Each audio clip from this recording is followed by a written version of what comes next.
Hi, this is Chris Howard, host of Plugged In with Chris Howard, and I'm taking the Lions over the Chiefs in the Super Bowl. BetOnline has free odds and lines available online or on your mobile device. Visit BetOnline today. Ad Infinitum is the only podcast solely focused on audio ads. Advertising. The creatives who make them and/or the latest thinking that informs them, how the space is evolving, and, my favorite part, a roundup of recent audio ads, ad campaign analysis by yours truly, Stew Redwine, VP Creative Services at Oxford Road, and each episode's guest. This episode is titled Why Now? Discussing the Audiolytics key components offer, scarcity, and path. Why should the listener take action? By when? And where do they need to go? A note on these three Audiolytics key components is that they're primarily focused on advertising messages that require immediate action. If the time horizon is longer, not all of these components need to be optimized, but that's always the question is time horizon. When do I need the listener to take action by? John Caples says in the 5th edition of Tested Advertising Methods, you must filter every aspect of the advertisement through this question. What argument would make you part with good money in order to buy the product or service you are advertising? Would a great offer move you better than any offer available anywhere else? Would knowledge that the offer has an element of scarcity to it drive you to act? Would knowing exactly what path to follow to take advantage of the offer be the thing that induces you to purchase? Yes, yes, and yes. The offer is more than just a discount. It is everything from a unique discount to something free, a guarantee, or any other kind of incentive. Like a 1773 tea ad that read, "Excellent good Bohea tea, imported in the last ship from London, sold by Theo Hancock NB. If it don't suit the lady's taste, they may return the tea and receive their money again." Scarcity is the most persuasive when it is real. For instance, when running a test campaign, make an offer that is the best available anywhere and make it truly scarce. It will only be offered through a specific date, or perhaps it is tied to a seasonal event like Father's Day. Another way to talk about scarcity is limited supply. And the path. Where must the audience go to take advantage of this tremendous opportunity? The goal is clarity above all else. Tell them exactly where you need them to go and what you need them to do in the simplest way possible. If you can shorten a URL's name, do it. If it needs to be spelled, spell.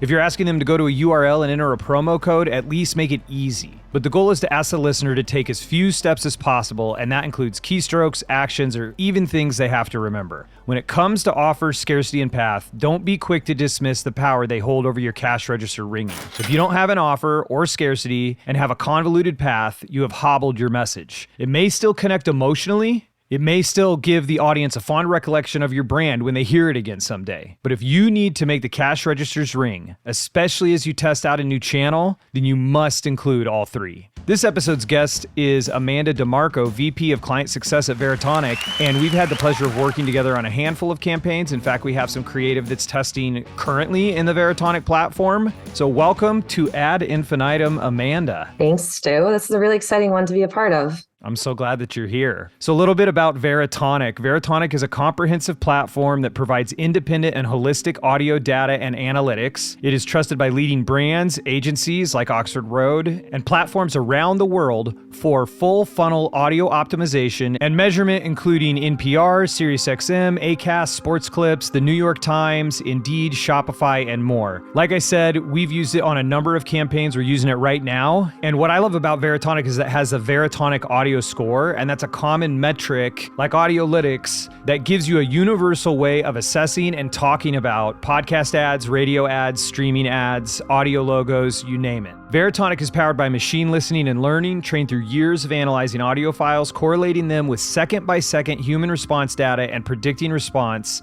And we're going to be using the predictive scores from Veritonic along with Oxford Road's Audiolytics scores to analyze some audio ads in this episode. And Amanda, can you break down the difference between the type of scoring Veritonic offers and what we're going to be using today? Taking it back to the history of Veritonic, there was a need to put data against making decisions for audio, whether it be music or audio ads. Historically, folks would sit in a room, they'd use their gut or their experience or the opinion, but there was no definitive way to understand what was performing better and why. So for over 8 years, Veritonic's been testing all forms of audio logos, music, podcast episodes, audio ads, and the audio ads is what we're talking about today. So over those 8 years, we've been able to gather a tremendous amount of targeted audience human response data that's given us a really robust set of benchmarking over across 35 plus different industries, whether it be podcast versus radio ads, retail versus CPG, English versus Spanish. And it's really helped enable companies to answer the simple day-to-day questions. Is my ad set up for success? How is my ad performing against my competition? Which of my ad variations will connect with my audience the most and drive intent? So over these tens of thousands of assets that we've tested, we've also been able to develop predictive score, which you mentioned through machine listening and learning, that gives an instant prediction of our ads and the audio files based on their sonic DNA. So without going too far into the core methodology of it, that's what we're going to be talking about. How can you make a quick decision based off of consistent performing elements of an audio ad that you have data around and know that you're putting your best foot forward before going into the market? Yeah, it's a fantastic tool. It's evidence-based marketing, like you said, transitioning from the Mad Men era of going with the creative genius or perhaps the most powerful person in the room, what have you, to is there evidence? Is there something that we can look at objectively to help us inform this decision? And it can be nuanced. You guys look at different verticals, or like the study that you just put out, Veritonic just put together a study about holiday ads. And that's very much related to what we're talking about with offers, seasonality, promotions, all the parts that are in, the Audiolytics key components of offer, scarcity, and path are the CTA, the call to action. So in that study, I really enjoyed going through that. What are some of the big trends that you saw? There's been really interesting elements that come out of it. And, one thing that we focus on in our testing is removing the bias, right? Using a bunch of different questions and metrics to help identify the inert reaction to content ads. In this specific study, we actually kicked it over to the subjective opinions of listeners. What are they looking at? What are they looking for? And a few really interesting observations came out of this holiday study. More than 56% of monthly audio and podcast listeners surveyed will rely on the ads they hear on podcasts to get gift ideas for themselves, family, and friends. So using audio ads to help keep not only a brand, but their competitors, right, top of mind is something that consumers are looking for. 76% of US respondents who regularly listen to podcasts and streaming audio expect hearing ads with discount codes. And I think this one's actually really interesting because if we think back to how podcasting and podcast advertising started, the earlier days were host-read ads. There was always a promo. There was a very specific promo tied, put in the show name or my name for a discount code on the website, and that very direct to consumer promotion, if you will. And now that we've gotten into this world of programmatic and advanced technology, dynamically inserted ads, there's a lot more opportunity and variation in ads to be placed and to be created. And I think the dynamic shifts a little bit. But what we've done is I think we've led consumers to expect it. And we're hearing that from their response that over 3/4 of them want to hear those discount codes. Exactly. I remember talking with you before the show about that. That was such a great observation of it's something that is part and parcel with this channel, especially in the early days. And then you look at a statistic like this, 76% are expecting to hear some kind of offer during the holidays. I mean, that's exactly what we're talking about, right? What is the call to action? Is there a special offer? In short, why now? Why do I need to take action now? So with no further ado, are you ready to jump in and review these ads? Yeah, let's do it. But before we even jump into listening to them, I think there's some really interesting elements at play that sometimes are forgotten when we think about creating ads. I get asked all the time, what's the best practice for a podcast ad? What should the voice be? Should I use music? What should the length be? But we can't take a blanket approach to creating podcast ads. We can't even necessarily say that a podcast ad is the same as a radio ad. The real big reason behind this is not all ads are created equal and not all brands are created equal. The needs of the consumer are not equal across all these. Ads cannot all have the same best practices. And, what's super critical is for brands and the creators behind it to understand these factors and be able to influence and speak to audience purchase behaviors, product barriers to entry. What is the cost of a product? What are the purchase cycles, right? Because all these different factors will require different element or level of information to be shared with that consumer. We're talking a lot about retail in these examples when we're jumping into it. And most commonly, these retail brands and these industries have high industry awareness. We know what a retail company does. We know highly, most brands that play in that space. So because that awareness is already there, you don't necessarily have to spend as much time explaining what that product does, explaining the differentiators, explaining the why behind each one of them. And we find that, in retail, for example, you can work with a shorter ad. But when you think about B2B, for an example, or you think about another industry or brand where, okay, I need to speak to a limited audience, I need to explain what this product does. So now not only am I explaining what this product does, why is my brand different? What are my competitive advantages against others in the space? And why do you need my product? All of that needs to be curated in a very well-received way. And that is very different than, QSR, again, in retail, where it's like, here's a reminder of who the players are. And like, hey, I'm tapping in to say, remember me versus other of that top of mind. And that's something that I really want to level set folks on, specifically even as we're listening through these ads, is really pressure testing what needs to be explained in these ads. And those will help guide those best practices. And, some of them that we've really seen that do stick standard, not to say that everything has to be a one-off scenario and analyzed, always brand mentions early and often. We have, a tremendous amount of studies that say 4 times on average is, the perfect spot. If it's less than the shorter ad, that's great. You always want to do it more than once. If you start brand mentions more than 4 times, it plateaus a little bit. In podcasting, music plays a different role. Historically in radio ads, music needs to grab your attention because you're driving or you're, listening to space. Podcasting is much more intimate. So it's about the messaging connecting. And, we don't see that podcast necessarily moves the needle, but doesn't hurt it either. So it gives you a lot more flexibility to play. One thing that is super important in podcasting specifically is authenticity. And authenticity is key, especially with a host-read ad.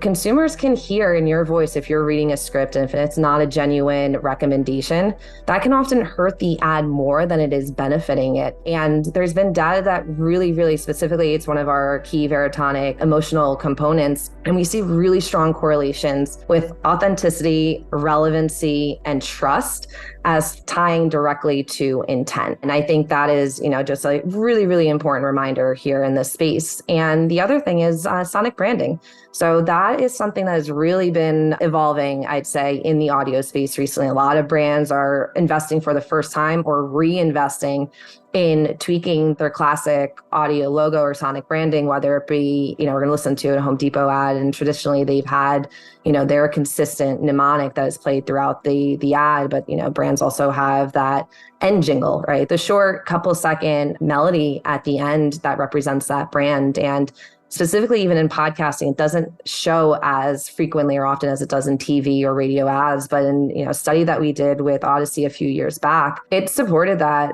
placing your sonic branding in podcast ads specifically boosted recall scores by up to 14%. So all of those, no matter the industry or the brand, are core critical elements that will set any ad up for success. But I do think those are, really important and interesting factors to pull out before we even dive in here. Well said, Amanda. Well said. You have already given our listeners plenty to focus on to help improve their audio ads. So thank you for that. Let's get into these. So we're going to be analyzing the top spenders in the top 100 podcasts from the Veritonic platform. And let's go with the first one we've got here is Bed Bath & Beyond.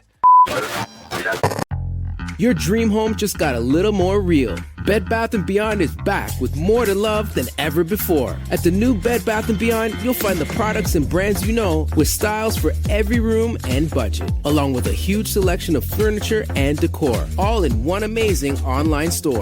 Download the new app today and get a 25% off coupon to celebrate our grand reopening. Plus, get free shipping right to your front door. Welcome to a bigger, better Beyond. All right, so that is Bed Bath & Beyond. First one, Amanda, why don't you give me the score, how that's relative to the scoring system in Veritonic, and then what your top level observations are? Yeah, so that ad scored a 64. And we look across a bunch of different metrics against the Veritonic audio score, which is an average of attributes, recall, intent, and engagement. And all of them have their own metrics behind it. What I can say is that 64 scored well above the retail benchmark. So from a checkbox element, that did perform rather well at the top end of a handful of other retail ads that we have here in the system. What stood out most about this is that it actually the highest recall score at 61, and also was considered the most energetic and powerful, which I think could easily be heard and picked up on. I think a few elements that stood out to me in this ad was the inclusion of their Sonic logo. Again, the energy was very high in the ad. The brand was mentioned early and it was mentioned often. And there was that really strong call to action of download the app, get the 25% off. There's free shipping involved, and calling attention that this is the new Bed Bath & Beyond. It was able to really capture a lot of different information in a way that was still easy and digestible for a consumer to respond to. I'm right there with you. I mean, just my personal reaction to it. I love a funky bass lick, so I was in it. I love it. I'm grooving along with it. And from an Audiolytics standpoint, it did very well. It scored at 84% because of all the things you've mentioned. Like structurally, it's there, it's clear. So this is a strong one coming right out of the gates. Let's jump into the next one from one of my favorites in audio, the Home Depot. Here we go.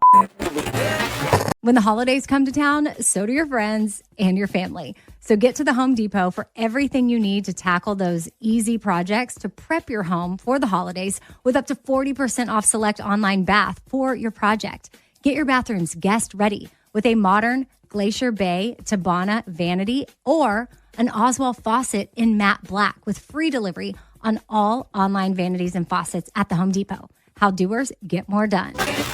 Bed Bath & Beyond had a Veritonic predictive score of 64. Where's Home Depot standing? Yeah, this one was pretty close. And I think to call out, I don't know if folks recognized it while listening, that this was a host-read ad. And that 62, is also rather strong. They didn't include their classic music, which is really interesting for Home Depot. I think every other ad that you hear, it has a deep guitar entry. I think most folks can probably even play it back in their mind. But what this ad did have was an intent score of 73, which was the highest of these four ads and was the most authentic and the most unique. So going back to those best practices we talked about, here's data yet again, correlating a highest intent score and a highest authenticity score. And I think this is the perfect example of, a host having a genuine read. And I think, something that's really interesting about how this ad was laid out, it was, a very smooth read by the host. You couldn't really tell she was reading off a script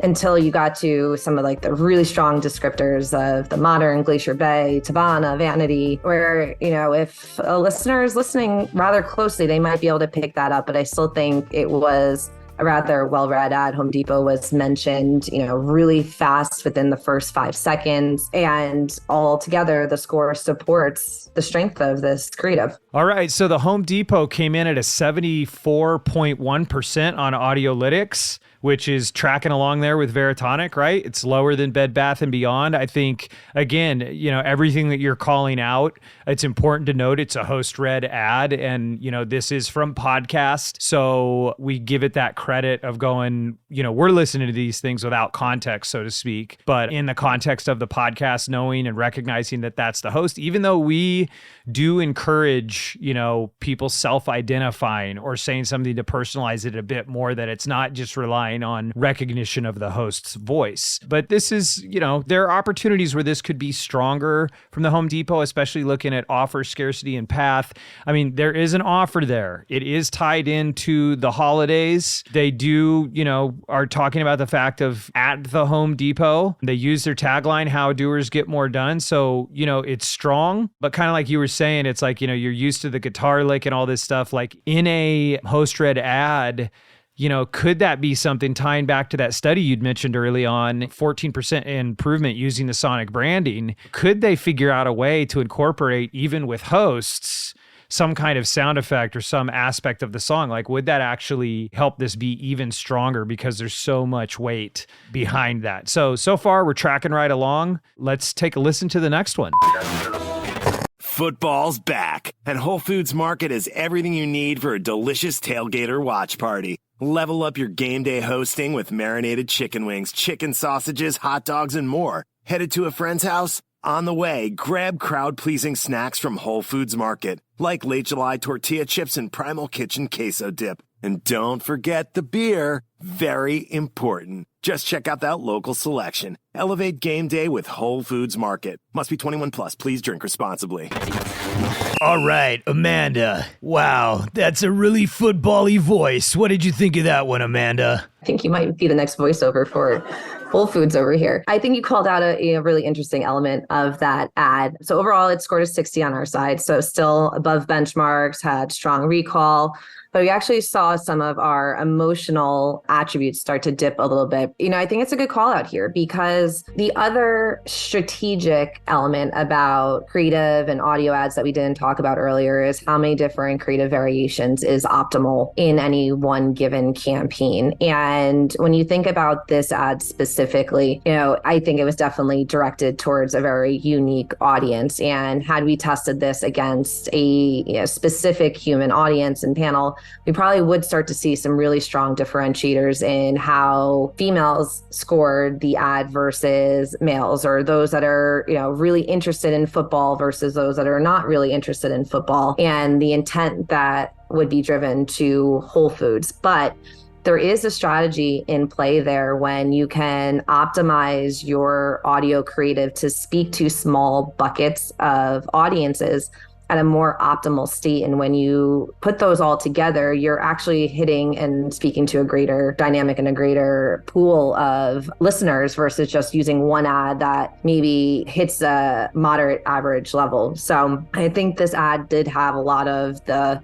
core elements to it. Clear CTI, pick this up on the way to your friend's house. It had a personalized state that had something that was very relevant to the listener. They spoke to a need state, which is always super important in the messaging. And, there's a disclaimer at the end. And that's actually something that is a little bit of a debate in audio. It's something very traditional in TV when you're talking about specifically prescription or pharma brands or financial brands, or like this one, speaking about alcohol. And I know a lot of folks are hesitant to include the disclaimer, thinking that it might negatively impact the ad. But we actually have a lot of data behind the scenes that show that disclaimers don't negatively impact the ad. It doesn't necessarily, add to it, but it's something that is a need and a necessity for that brand to advertise.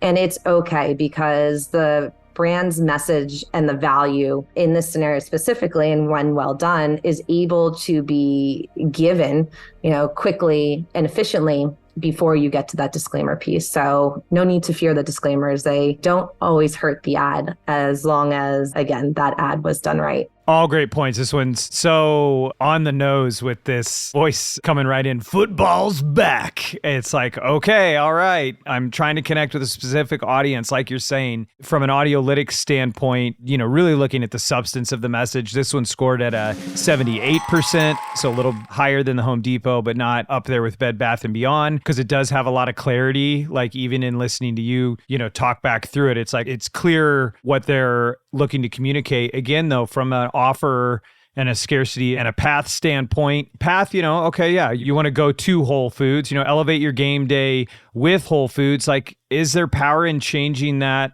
with to an at? Those little word choices. I was just listening to the latest episode of Nudge, Phil Agnew's podcast about behavioral science, and it was all about, the entire most recent episode is all about the difference of switching from one word to another. Like the difference of when you're asking somebody to do something, what should you do versus what could you do?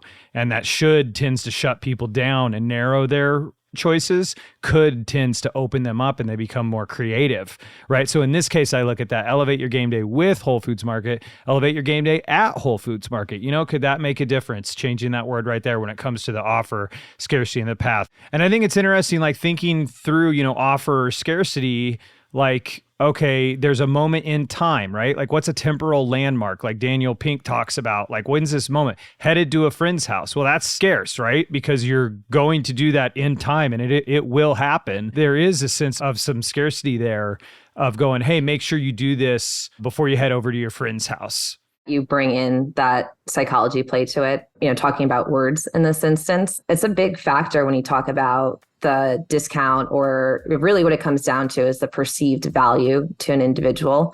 And going back to thinking about the industry, thinking about the product, thinking about the barrier to entry, going to Whole Foods, right? That's typically a smaller investment, if you will, for a product that you have an immediate need state for. So often you can get away in this example, right, for not really giving a high value offer, or, even $1 off or % off or a buy one, get one free offer, because you're speaking to that need. It's interesting, before I came over to the audio industry in Veritonic, my career was in consumer pricing and promotions. And what we tested is, at a grocery store, at a retail store, online, what is the best way to give a perceived value? Is $5 off the same as 25% off, the same as buy two, get one free? The actual value or the actual discount may be the same, to the T, but consumers would react differently based on their perceived value. So if it was a high,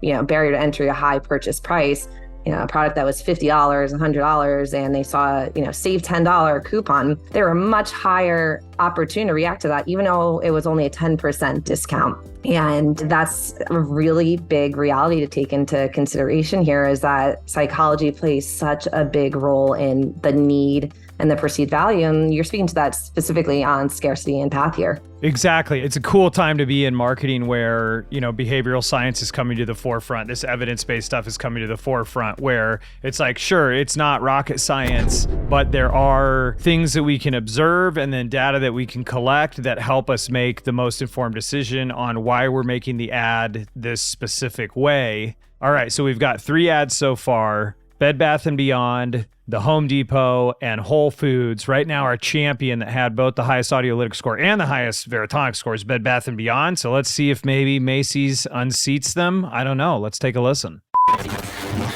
The seasons are changing, so make sure your wardrobe is keeping up. Macy's has everything you need to add to your style, not overpower it. We're talking about their must-haves, like flirty fall dresses, tall boots, or faux leather jackets that you can add to any of your favorite looks for a fresh take. Just check out Macys.com/ownyourstyle to stay updated on all the ways to bring your vibe into the new season. Plus, shop the way you want. Pick up in-store, use curbside pickup, or order with same-day delivery to make your life easier. Head on over to Macys.com for more details.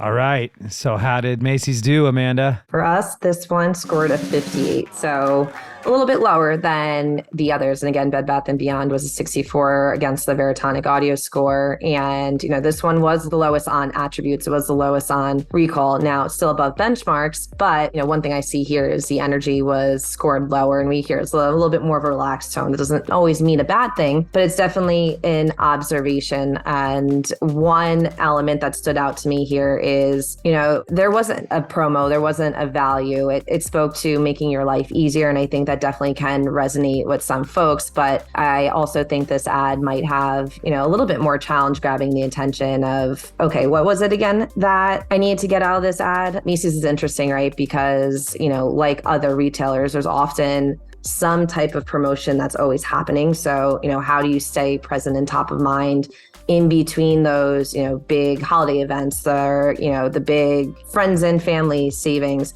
So I do think this was a great way to fill the gaps of an ad or, a campaign space that keeps Macy's relevant, top of mind against its competitors, but is, still speaking to some of those brand awareness metrics, right, around, high favorability or high awareness that it's likely to have to play in. I like what you said there, Amanda, where it's like, it's hard to remember, right? Like even within seconds of listening to the ad, it also had the lowest score in Audiolytics at 66.7%. So lowest score Veritonic predictive score, lowest score in Audiolytics.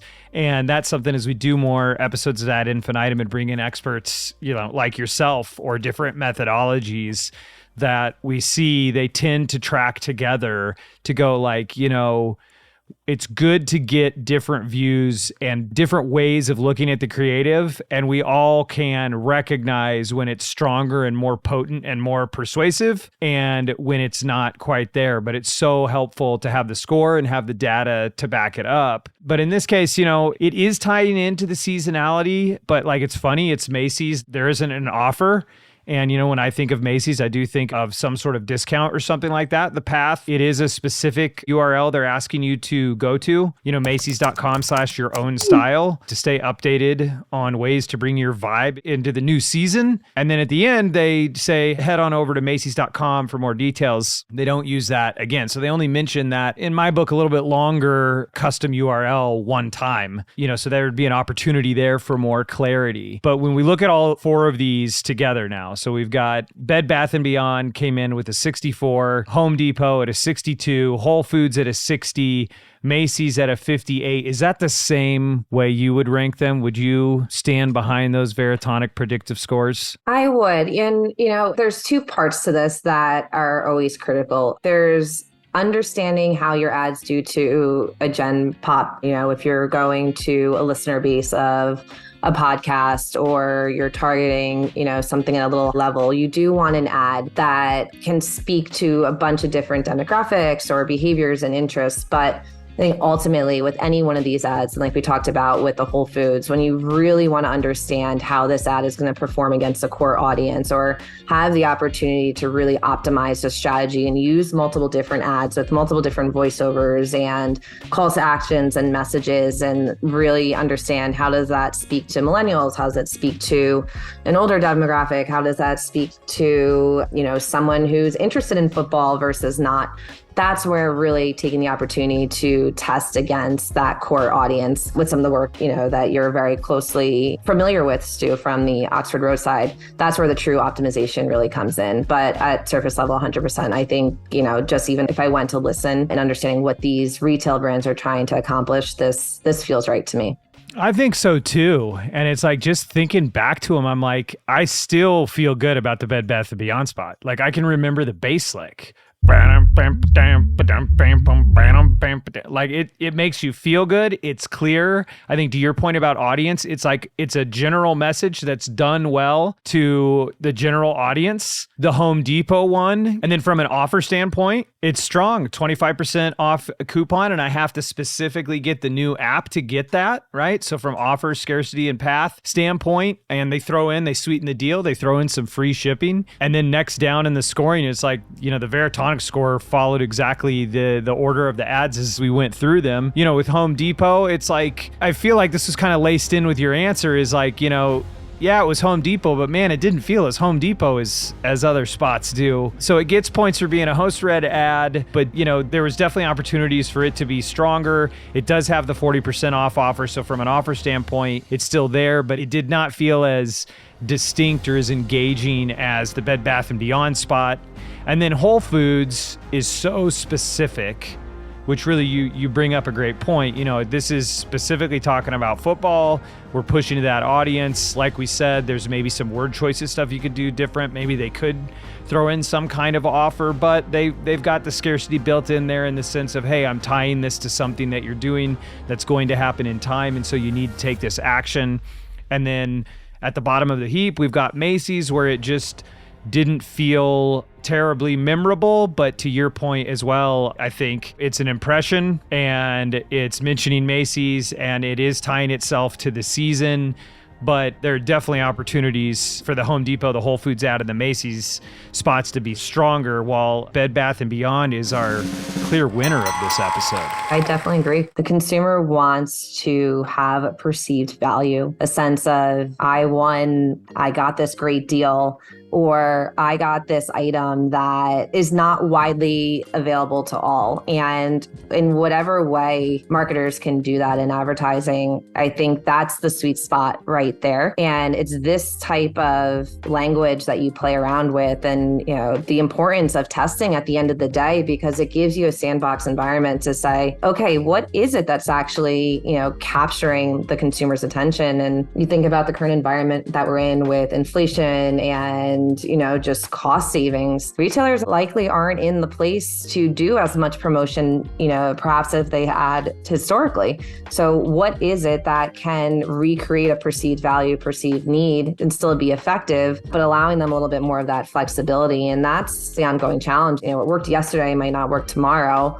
but how to stay abreast by what consumers are looking for, the desires that they have, and ultimately what's going to make them take action. Very well said. Yes. It's being friendly with reality and looking at the ad, listening to the ad, looking at your Veritonic score and accepting, oh, I got a 58, or accepting, oh, I got a 64, or my Audiolytics score, and then going, okay, well, that means I could do this or that to improve it, or because of the brief and the brand or our decisions, maybe that's not where we want to go, right? It's not one size fits all, and none of this is prescriptive to me when we're analyzing ads and talking about them through whatever lens it is. It's descriptive and just going like, okay, we're going to accept this is where we stand. Do we like where we stand, or do we want to change it? So thank you, Amanda, for joining Ad Infinitum, where we discuss audio advertising and break down audio ads. This week with a focus on Audiolytics key components number 6, 7, and 8, offer, scarcity, and path. If there's anything else you would like to say, Amanda, to the chief audio officers listening as they're working on their promotions and their offers, do you have any parting words of wisdom? You've already given us so much that you'd like to leave the listener with. I'd say just don't be afraid to push the envelope and learn and reconnect with your audiences and consumers to check back in and have the opportunity to understand what works best for you, how it works all together, and being able to put data behind it to help guide it is going to be in your best interests, your best efforts. It's another tool in your toolbox that really helps create that success that we're looking for in any given promotion or campaign. Yes, and Veritonic is a very powerful tool. So thanks again, Amanda. And for you listeners, if you've got aspects of audio advertising you'd like to discuss or suggestions for a guest on the show or want to be a guest, please email creative@oxfordroad.com. That's CREATIVE @oxfordroad.com. And until next time, remember to have fun making the ads work.